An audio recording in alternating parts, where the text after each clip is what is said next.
Pnawn da, good afternoon. I'm delighted to join you today for this press conference from the Welsh Government. Thanks to all of our collective hard work across Wales, levels of COVID-19 still remain relatively low. The case rate for Wales currently stands at 18.1 cases per 100,000. That is still the lowest rate of all the UK nations. In my previous role as Health Minister, I was proud to oversee the rollout of our world-class vaccination programme. That programme continues to make excellent progress, with 1.4 million people in Wales now having had both jabs. That is 54.9% of Wales's adult population.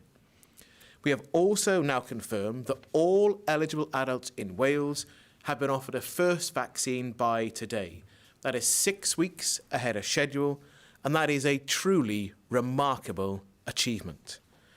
I would urge anyone who has changed their mind about receiving their vaccination or who has missed their appointment to contact their health board to arrange an appointment. And of course, our heartfelt thanks and gratitude go to the thousands of people across Wales in vaccine centres and behind the scenes who have been crucial to this success for Wales.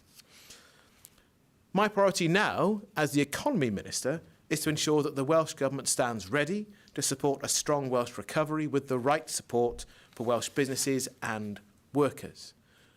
Over recent weeks, as restrictions have gradually been lifted, we've been able to reconnect and to enjoy more aspects of life before COVID in a safe way. That progress is obviously good news for the economy. However, we do know that despite our success in controlling rates of COVID-19 and rolling out the vaccine programme, the Delta variant continues to present real challenges. The Delta variant has quickly become the dominant form of new COVID cases in England and Scotland, with over 42,000 cases identified. And in Wales, we have now identified 315 cases of the Delta variant. Despite our extensive efforts to minimise the spread, we expect to see more. The Delta variant has meant that we needed to take a phased approach to moving to Alert Level 1 here in Wales. We're relaxing restrictions around outdoor events and activities first because the evidence continues to suggest that the risk of infection is significantly lower outdoors compared to indoors. Now, whilst this is absolutely the right decision for Wales, we recognise the impact it will have on a significant number of businesses, particularly wedding venues and indoor attractions. The last 15 months have been difficult and traumatic for businesses and employees. Huge personal sacrifices have been made by many just to make it through. And as a government, we really have pulled every lever we can to back and support Welsh businesses. Since the start of the pandemic, we've committed around £2.5 billion in our business support package that's been designed to complement and build on the support provided by the UK government, with more applications still being processed every day. That targeted and responsible approach has delivered more support for small businesses and helped to protect hundreds of thousands of Welsh jobs which might otherwise have been lost. And unlike in England, we have ensured our 100% rates relief scheme for retail, hospitality and leisure businesses will run for the full 12 months of this financial year. And of course, independent analysis showed that last year we provided £400 million over and above Wales's share of the UK government spending on business support in England. Now, that required tough but necessary decisions to protect Welsh jobs and businesses. Today, I can confirm that we're putting in place further funding for those businesses in Wales that are materially affected by the phased move to Alert Level 1. Eligible businesses like indoor attractions and wedding venues will be entitled to an additional payment of between £875 and £5,000, depending on their size and circumstances. Full details are available on the Business Wales website. We expect these businesses to have already applied to our latest round of emergency funding, but we have now extended the deadline to this Wednesday to make sure that every eligible business has had plenty of time to get their applications in. The First Minister will be saying more about our potential full move to Alert Level 1 later this week. As we look ahead, it is deeply troubling that Welsh business support funding and services that have been so critical to our response face threats. This is the real-world impact of the UK government's determination to make all the decisions on post-EU funding for Wales. Wales should be getting at least £375 million per year in EU replacement funding. That is the very least required to ensure that Wales is not a penny worse off, as we were repeatedly promised. The UK government plans mean a funding cut and centralising decisions in Whitehall. That would end over 20 years of Welsh decision-making on support for Welsh communities and businesses. This funding is the foundation of many of the support services that businesses have turned to in this unfinished emergency. It does not have to be this way. The UK government could end this needless confrontation, respect Welsh devolution, and call off these plans. They could end this argument today by guaranteeing that these funds will be provided for Wales with decisions on their use to be taken in Wales. The people of Wales have, of course, decided in successive referenda and multiple elections where these decisions should be made. The people of Wales have not provided a mandate for the UK government to wrestle money and decisions out of Wales. Funding certainty would allow us to support a strong Welsh recovery tailored to Wales's needs. The current UK government plans are a direct threat to this work. I'll be saying more about the impact of this important issue in the Cynhadledd tomorrow. And finally, the First Minister will launch the new programme for government tomorrow, setting out our priorities for this Cynhadledd term. It includes our new young persons guarantee for all young people under 25 in Wales, ensuring that we will provide them guaranteed access to work, training or education opportunities. The future of the Welsh economy depends on there being no lost generation as a result of this crisis. And this initiative will be a crucial part of making that goal a reality.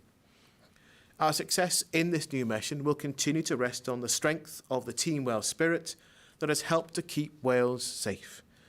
From those businesses producing ventilators to the volunteers at our vaccination centres, partnership has been a constant strength in our national response. That is the spirit we can choose to build on as we work to move Wales forward and support our younger generation, whose futures have been put at risk by the economic impact of this pandemic. I'll be calling on our partners in business, local government, public service and the third sector to support us all in this mission. Collectively, we must do everything in our gift to ensure that no young person is left behind as a result of the pandemic. I'll now run through questions from journalists, and if we don't have time for televised answers, they will, of course, continue to be broadcast on all of our social media channels. The first question from today is from Tyleri Glyn-Jones from BBC Wales. Over to you. Good afternoon, Minister. We're expecting an announcement from Boris Johnson this afternoon about delaying the so-called Freedom Day in England. Does this expected announcement vindicate the Welsh Government's approach? Well, the Prime Minister and the UK Cabinet need to make these choices for England. It's been heavily trailed that there'll be a delay of some 4 weeks. Now, we have always said they're trying to set out commitments to an irreversible road to freedom, an irreversible move in one direction, when we know that the pandemic has caused different and unpleasant surprise at various points was not something that we thought was sensible. So we'll carry on with the approach we've taken here in Wales in genuinely being guided by the data and evidence, so data, not dates. And we hope that'll provide as much certainty as we can for people in Wales, because we're still living through some uncertain times. But I do think that we have taken and will continue to take the right approach for Wales. Thank you. And what would you like the Chancellor and the Prime Minister and the UK Government to do on furlough? And are you concerned about businesses and employees having to contribute from July and it coming to an end in September? Well, any phasing out of the current furlough arrangements will mean that businesses will make choices about whether to carry on with the same number of workers, or whether to change. And as we get to each decision point, that will mean that changes will be made. So we can expect some businesses to make choices and to have less workers, and that's going to be a real challenge. If the UK government do put things off for another month, then that may have a material impact on the world of business in England. Now, I'd like to see that the UK Treasury continues to act as a Treasury for the whole UK and not simply being led by the position in England. Now, I'd like the most generous package of support available for Welsh jobs and businesses here. Now, we know that at some point furlough will come to an end, and it's been a big success in maintaining jobs and businesses, but we don't want to have a cliff edge approach that doesn't take account of the reality of the pandemic and the trading conditions that will face businesses in Wales and indeed across the rest of the UK. So I do think it would be helpful and sensible to reconsider and potentially to improve the support available if England does delay matters by a further month because of the impact of the Delta variant in particular. Thank you, Tulare. You've now got Mike Griffiths from ITV Wales. Well, good afternoon, Minister. With the announced figures on the cases of the Delta variant in Wales, how confident are you that we'll still be able to complete that move to alert level 1 from the date that the government hopes to do it by?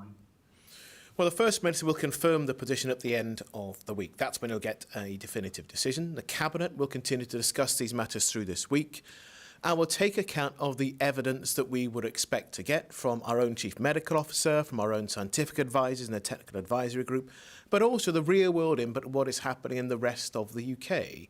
Because as I said earlier, the Delta variant has taken off much more significantly in Scotland and in England. Their case rates are materially higher than here in Wales, and we're starting to see the real-world impact of whether the Delta variant does cause more people to need hospitalisation, and actually the impact that vaccination has or hasn't had on reducing the numbers of people who will need hospital treatment. Because the big risk is both people coming to harm and potentially losing their lives, and I certainly don't want to go back to where we have been at various points in the last year and more with the terrible numbers of people who have lost their lives. But also, even if we don't see significant numbers of people losing their lives, we need to think about the impact on hospitalisation.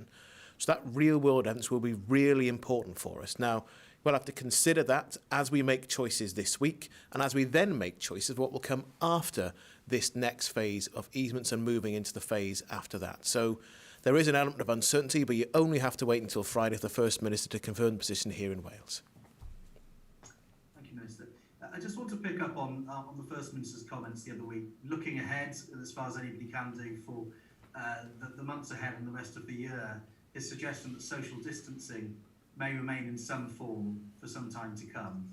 Now, we know how those decisions are made and what the advice is on those matters. Ask you to do a degree of expectation management there. Clearly, as long as that remains, the financial support for those businesses still has to be there. There'll potentially come a point where, if there is a divergence between England and Wales, where we simply can't afford to continue to give that level of support to businesses who have to work with those restrictions in place. I think there are 2 points I'd make. The first is to remind everybody that, as I set out in my script and have heard time and time again, we have provided significantly more already to support Welsh jobs and businesses in Wales. Over the last year, more than £400 million more than the actual consequential we got from choices made from England. So those are choices we've already made in Welsh budgets to support jobs and businesses here in Wales. But you're right that if there's a different choice made in England and that funding support isn't there, we have even more difficult choices to make. But we need to think about, and this is my second broad point, that actually, if the public health position is such that opening up further and removing social distancing against the advice of our public health experts, against the advice that SAGE are providing to not just the UK government but all governments and our own scientific advisors here, there is a real-world cost if we do see more harm going into our health and care system, and that has a knock-on impact into the economy as well. It's a public health crisis and it's an economic one, and we shouldn't try to pretend that there are directly competing interests. Doing the right thing on public health should actually be doing the right thing for businesses too, because the last thing I want is to be in a position where we've done the wrong thing on public health and we have to introduce much more significant controls. So people should expect a range of those measures. Hand hygiene, you won't see the gels disappearing anytime soon to rub your hands down going in and out of different places. You can still expect to wear face coverings for some time to come. And yes, for a period of time at least in a range of areas, you can expect there to be social distancing too. And that's all about keeping us safe and trying to make sure that we are moving forwards in the same direction. Thank you, Mike. I've now got Ruth Mazalski from Wales Online. Good afternoon, Minister. Over the weekend in both England and Wales, there were videos and pictures of people in large groups celebrating Euro 2020 goals, with hugs and cheers and large groups of people meeting together to watch the games. For the people that have seen those images and are worried in terms of the Delta variant and the spread of the disease, what's your message? And can you explain why the rules allow those meetings, but you're still not allowed to see people in your own home or having a wedding or live event without any restrictions? Thank you, Ruth. I haven't seen every single picture or video that you may be referring to, but I think there are a couple of things to point out. The first is, if you're in a bubble with people, then you can have contact with them. I don't know that everyone in those pictures is in that position. I would say, though, that for people who are going out and enjoying supporting Wales, and I hope we have many more weeks of supporting our national side in the Men's European Championships, then please do the right thing to support Wales, both on the pitch as we watch our players do their best for the country, but also off the pitch to support Wales by doing the right thing. The more contact we have with more people, the more challenging it is. We know that that's likely to lead to a greater number of cases. And we don't want to be in a position where hospitality businesses that have had a really, really difficult time and are doing their best to make sure that we do work within the necessary rules we have in place. We don't want to see any unfortunate position where there's a need to go and to re-regulate what's happening in those places. That would be really unfortunate, not the right thing for hospitality businesses, not the right thing for all of us who are Wales fans and want to see Team Wales do fantastically well on the football pitch, but off the pitch with the continuing fight we have against COVID-19. Thank you, Minister.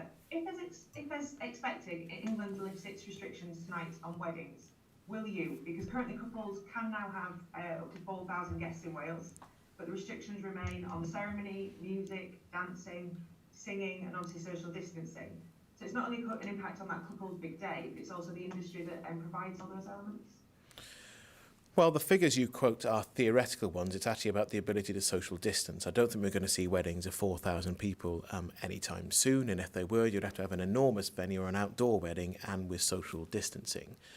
We're not at all sure what England are going to do, because it's been heavily trailed that they'll be putting off of the restrictions of the so-called Freedom Day being delayed.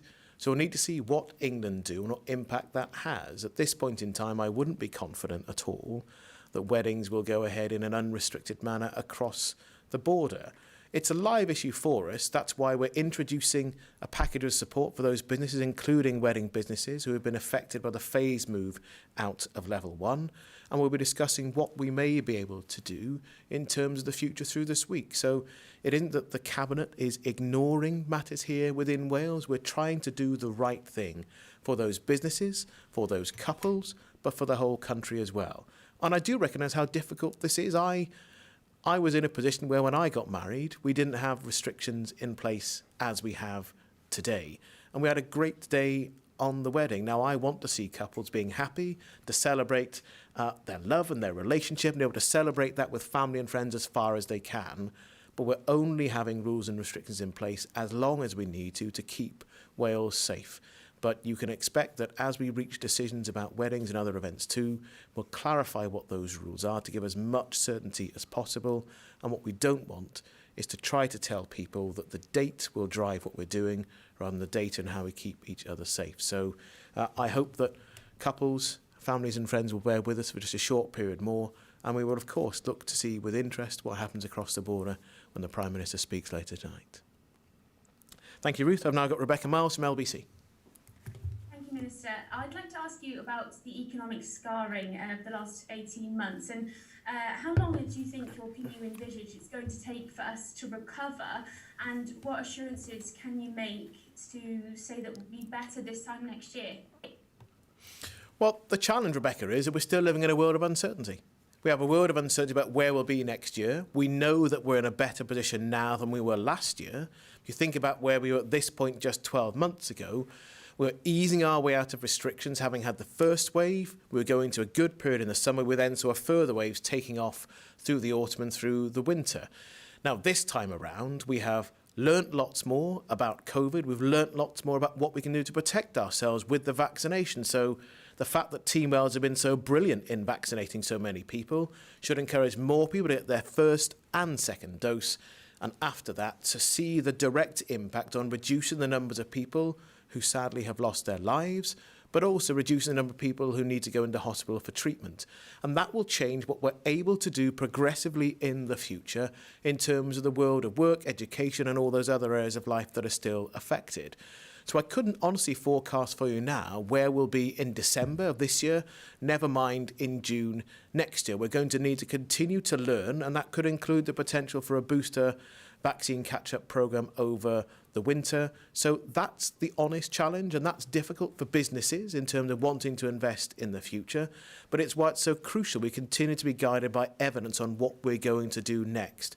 And I, for one, look forward to the growing evidence about just how far vaccination is breaking the link between high levels of COVID cases, which we see in different parts of the UK today, and the actual harm that causes. That does mean we potentially have more latitude in the future to make different choices about our economic recovery. Of course, it's expected England's so-called Freedom Day will be pushed back by around a month or so. If it does go ahead, or when it goes ahead, are you concerned that Welsh businesses will be worse off? Well, as I said in my opening, we've actually provided Welsh businesses with some £400 million over and above what the UK government provided in terms of the consequential funding we had to support businesses over the last year. That's from independent analysis. So we're doing our very best to use our budget to support businesses now. What we'll need to do is, rather than jump into conclusions about what will be announced tonight by the Prime Minister, never mind what will happen in 4 weeks' time, is to make sure we understand the data and the evidence we have here about how we continue to support economic recovery in a way that continues to keep Wales safe. What we should not do is, having gone through all of the sacrifice we have done together, to throw that away now. You know, we can see light at the end of the tunnel, but we're still in the tunnel. Let's get there together and make sure we make the right choice to keep Wales safe and to make sure we have a good and a strong economic recovery that all of us want to see happen. Thank you, Rebecca. And I've got Adam Hale from the Press Association. Good afternoon. To you, on announcement about the extra financial support for businesses that will continue to be affected by restrictions. Is that the government's roundabout way of saying it expects those sort of restrictions that currently affect them to last for many months yet? And is that the feeling in government right now? I think there are two different things there, Adam. So what we're announcing today with the extra £2.5 million are those businesses that are not able to move into level one at the outset. If you remember, we're phasing the move into level one. So some businesses are affected where others aren't.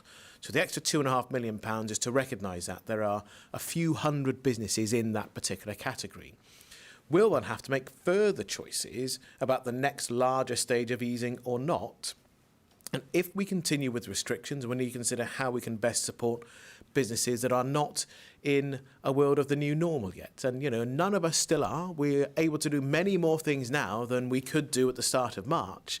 And that's a really good thing. And I certainly have enjoyed being able to do more things safely with my family, as have others. But we can't continue. We can't really, in an honest way, forecast what the position will be come the end of July as we stand here today. That's the work that the government needs to continue to do here, to understand the evidence here in Wales, and then to make the best choices. And if there are to be further restrictions continuing, we'll then need to think about how we can best support those jobs and businesses in the future. Ministers continue to be very keen, obviously, to promote the fact Wales leads the rest of the world in giving first doses of the vaccine. That success, the signs are that the government is going to continue with this more slower, cautious pace that's been known for during the pandemic. Do you think the public will be forgiving if freedoms are restored sooner in other parts of the UK that aren't having the same success as seen here? I think there are two things, Adam. The first is that it's not just ministers who are proud of our world-class vaccination programme. I think most people across the country are really proud of what our NHS volunteers, the armed forces and all those people who have made it such a successful programme. We don't often see examples of when a new threat comes into the world that Wales is leading in part of that response. We're absolutely doing that with our vaccination programme. It is a real source of pride for us all. That gives us different choices. But as we've seen through the whole of the pandemic, we've taken an approach that is generally led by evidence. And that's meant that we haven't taken a flyer and taken a punt on different points about how we move out to the position. That's meant that we haven't had to do a number of U-turns. So if you go back to last autumn, the evidence was there that something like the fire break would make a difference in reducing case rates. We did that, and then later on, other parts of the UK, England in particular, did something similar, but had to do it for a longer period of time to have an impact. We looked at the evidence around the Christmas easements. We had to make difficult choices there. It was the right thing to do, difficult things to do throughout the whole pandemic, and that's another example of them. So I'd rather be in this position where we're moving steadily forward, generally being driven by the evidence, and not having to announce significant U-turns and delaying well-forecast changes to the approach to the pandemic. I continue to believe this is the right way to manage the pandemic. I understand why some people are frustrated, but we really are in a position where every week we go by, the more people that are vaccinated, the more protection there is, the more likely we are to understand the breaking of that link between case rates and hospitalisation and what they'll allow us to do in opening up and supporting the Welsh economy. And I think that's an approach that people of Wales have supported, as we saw at the start of May. Thank you, Adam. I've now got Nicholas Thomas at The National. Thank you, Minister.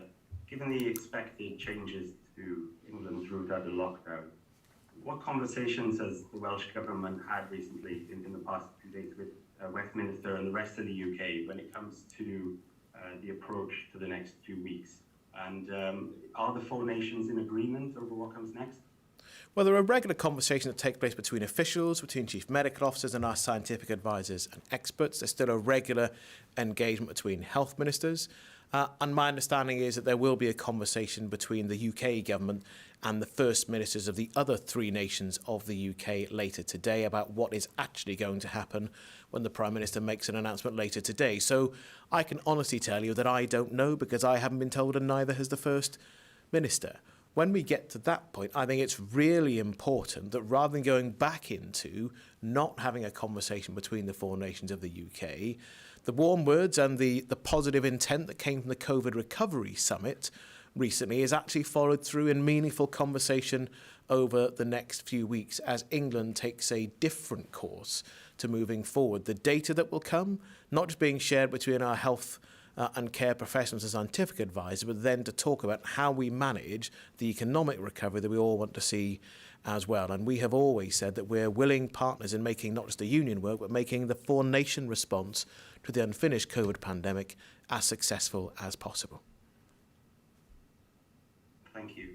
Earlier today, Dr. Jill Richardson was speaking about the success of the vaccine rollout. She said there's still some hesitancy in Wales and with some people, including with some members of BAME communities. What work is the Welsh Government doing now to reach out to people in those communities? And do you have a message for anybody in Wales who may still be hesitant about receiving a vaccine?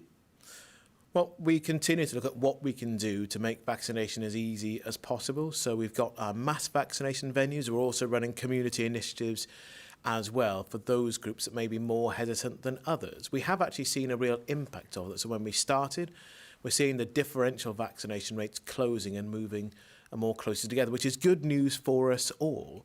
And it's one of those ironies that actually, if you look like me, but you're in your 70s, you're in a much higher risk group than someone who's white. And so actually, we recognise there's more for us to do to get more people to undertake the protection that vaccination offers for those individuals, for communities and for the whole country. So, for example, in terms of making that happen. We know that there is a range of housing associations and community venues working with Muslim Doctors Cymru. A range of faith organisations have been proactively encouraging people and running individual weekend walk-in events to get people to undertake their first doses. And that's been really positive, seeing people over the age of 40 going in and having their first dose because we've made it easy, but also because so many people have now had the vaccine. Nearly 88% of the adult population in Wales have already had at least one dose. And as you know, we've offered it to everyone. So it's really important we don't take our foot off the accelerator and making sure our first and second doses moving forward. And my message to anyone who is worried is to take the vaccine, to make sure you protect yourself. Because we've seen the harm that COVID has caused, and it is not caused evenly across the population. So if you're worried, talk to someone who's already had the vaccine, because you will almost certainly know someone who has done. I've had both of my doses of the Oxford vaccine, and I feel much better for protecting my family and the community I live within. Please do the same for yourself and your community too. And together, we can continue to take Wales forward and out of this pandemic. Thank you, Nicholas. And I got Tom Magner at Carers World Live. Thank you, Minister. In reply to my questions, please feel free to bring in your previous experience as Health Minister. 96% of care across Wales is provided by unpaid carers, saving the Welsh Government, some say, something like the annual NHS Wales budget. What room will you make in the Welsh economy to invest at least some of that money you're currently saving, so that unpaid carers don't continue to have to shoulder the vast majority of care responsibility? Well, I think there would really be a question about how we could make that happen, Tom. What does that really look like in terms of the economy moving forward? Because actually, getting things right about easing our way out of COVID will mean that there are more things that we can do. We can already do more things, and that will be a benefit for unpaid carers as well as everyone who isn't an unpaid carer yet in their life. So that has a benefit for all of us, and actually doing the right thing means that there are more opportunities for us. And the way the world of work is going to change is one of the other uncertainties we have. We know that some people want to be back in an office environment, for example. Other people don't want to do that. And so how we manage around people's differing responsibilities in life outside the world of work, and the way that many people have changed their mind about what they value, both those people who run businesses as well as people who work in those businesses. So there's still an unfinished conversation, and I don't think any of us could say definitively today what the world of work will look like in 6 months or 12 months' time, and how it will affect people who provide care as well as those who don't. Thank you for that. Can we look at a specific commitment in your party's election manifesto? The promise of £40 million for integrated health and social care community hubs, especially to meet dementia needs. Public Health Wales says that around 42,000 people with dementia in Wales. Back of the envelope calculation suggests that's £950 a head. Doesn't seem much compared to the sort of business payments you've announced. So what combined health and social care services will that level of funding buy you in the community? Thank you. It's actually about how we draw together different services that already exist, sometimes in different parts, to make sure there's a more joined-up offer.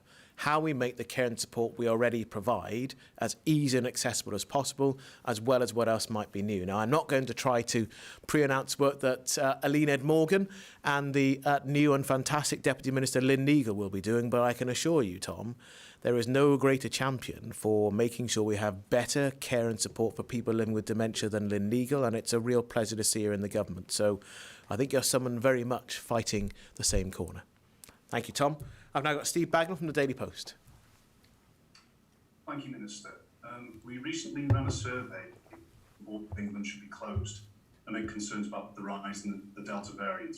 We had more than 5,000 responses, 40% were against, but a majority, 58%, were in favour. Could I get your reaction to that first, please? I didn't quite get the first bit of that, Steve, about the survey and what you actually said. I got the 40% and 58%, but not what they were talking about. Apologies. Yeah, we ran a survey whether the border with England should be closed. Oh, the border. And, Sorry. And I won't count that as your second question, Steve. That'll be cheeky. Look, in terms of closing the border, the reality is that we have an open border already. We don't have travel restrictions in place. The UK government has only given guidance for people in Delta variant hotspots. Now, at this point in time, we don't think that there is a case for imposing travel restrictions. What we have shown in the past is that if there is a case to protect public health here in Wales, then we'll do so. Either on the basis there being local restrictions introduced in Wales or having restrictions on travel into Wales from other parts of the UK where there have been hotspots. You recall at one point the whole of Northern Ireland was in that position. At other points in time, parts of Scotland and England have been there too. This is still about learning about what works and what's effective. And at this point in time, we don't have advice from our public health officials or our scientific experts and advisors that it would be the right thing to protect public health in Wales to try to have impositions on travel between England and Wales. What we're asking people to do is to behave sensibly and to look after themselves and people around them. And that's why the First Minister asked people who are coming to Wales and enjoying what Wales has to offer in this fantastic summer that we're currently enjoying to make sure they do the right thing, both in terms of if they've got access to testing, but also about when you're here, but please be respectful and follow the rules in place that are here to keep all of us safe and to make sure that business can continue to function successfully. Thank you. I appreciate the coronavirus provides uncertainty, but what is the overall economic strategy or roadmap to recovery for Wales now? Where will you be looking to focus resources? Well, we're already looking at not just the, if you like, the emergency support we're providing as we're still going through this unfinished pandemic, but also by trying to invest in the future. And I've seen we've done some of this already in terms of providing more support for businesses who are prepared to take on apprentices. So I'll be making some announcements in the future about future funding support for business, about how we want to work alongside them. We also, though, need to think about not just things that we can do here in Wales, but the point I made earlier about how business support works. The success of funding from Europe is really important in doing that. Those funds help to support Business Wales, the single business support gateway that we have here in Wales. Those funds have helped the Development Bank for Wales to help people through the crisis, but more normally to invest in the future. And they're also a key part of funding our apprenticeship programs. Those are big risks for us. And of course, our continuing trading relationship with the rest of Europe. So these are big factors for us. But in our future approach, we want to see clarity in who will make those choices, the support that we're able to provide in financial terms, and making sure there's a proper strategy for Wales. So you can expect to hear lots more about that from me over the coming weeks and months. Thank you, Steve. And now I've got Rob Taylor from Wrexham.com. Good afternoon. An incident management team was convened on Friday after an increase of cases in Denbighshire. There's also been issues documented in other areas of North Wales in recent weeks, and today's technical advisory cell document indicates the R figure locally could be 1.8, with doubling time estimated at every 11 days. Are you able to give an update on the current situation and the current thinking of the Welsh Government on that localised issue? I can't give you a direct update on that localised position, Rob. What I can say, though, is that the figures that we provided today show an increase from over the weekend. So we are seeing an increase in cases. And when you look at those local authority figures, you'll see that there are increases in different local authorities across Wales. Now, we knew that with each stage of opening up, there was a real prospect that there could be an increase in cases, about managing the infection rate and at the same time the harm that's caused. We're in the fortunate position of not seeing a significant impact on hospitalisation at this point in time, but it's why we're watching and looking to learn what's happening in other parts of the UK where case rates have accelerated at an earlier point and they're at a higher point today, and to understand the real impact of that on our health and care system, on the health of people here in Wales. So we're still looking to learn. Obviously, though, if you want more detail on what's happening in Denbighshire, we can try to make sure someone from the local health board can come back to you. Thank you. The 2.5 million funding announced today will be welcomed in some sectors. However, it appears that there will be about £120 million still unallocated from a previously announced balance. Are you able to share an overview of where that specific money will be likely allocated, when announcements can be expected, and considering the last major announcement was on the 11th of May, what's the reason for the delay? Well, actually, we're still working through the 2 months' worth of support that we've announced. So there isn't a delay because we're not at a point yet to make choices about the future. So the next point of, if like, the 21-day reviews, we'll have to have looked at what that means. Do we still need more emergency funding? And that's what that money is there for. Because we'd spent all of that money in advance and we still have a need to support businesses, we wouldn't have any money to do so. So it's the right thing to do. And as I've indicated in answer to previous questions, we're also looking to invest in the future. What will the recovery look like? How can we use the business support funding we have to help businesses to invest in their own futures as well? And that is, of course, linked to the level of certainty we can provide about the public health position, because we know that a number of businesses are holding off investing in their own future because they want more certainty about the pandemic and about trading conditions. So it's why we need to see public health and the economy as essentially two sides of the same coin. So that's the approach we'll continue to take, and I'll have more announcements to make as we go through not just each 21-day review, but as we look further ahead in the future about how we'll support businesses for the recovery. Thank you. I'll get Elliot Worthing from That's TV, South Wales, to finish off. Minister, and I did actually have a question about the borders, but you did answer that with Steve, so I'll just tweak it slightly. So, are you not concerned if a decision to proactively put restrictions on borders will make people living in tourist areas, such as in Swansea Bay, more cautious about potential tourists coming over, especially now that everyone's looking to have a staycation this summer? Well, it's one of the challenges, isn't it? So there are people who run tourism businesses and businesses in leisure and hospitality that rely on a tourist trade for them to be successful, who will want to see tourists coming in numbers. And actually, you've seen the previous indication from holiday lets, they'd actually had significant demand in Wales across the whole of Wales, not just North Wales and Mid Wales, but across South Wales too. So that's, on the one hand, that's really good news, but it is then about what that means for communities seeing large numbers of visitors coming in and making sure that people are both respectful and doing the right thing to keep them safe while they're here on holiday, to enjoy what Wales has to offer, because we'd like them to keep on coming back to Wales to spend their money in supporting local communities and businesses, and making sure that they're keeping the people they're staying with in those communities safe as well. So that's why we're looking for responsible and respectful tourism. As I was in the Llŷn Peninsula for a week over half term, I can honestly say that the large numbers of people from North England, and I think they were being exactly that. Respectful, keeping themselves safe and people around them, and that's the approach that we want to see taken. And now that every adult in Wales has been offered the vaccine, will priority now shift to administrating a third booster jab to the more vulnerable?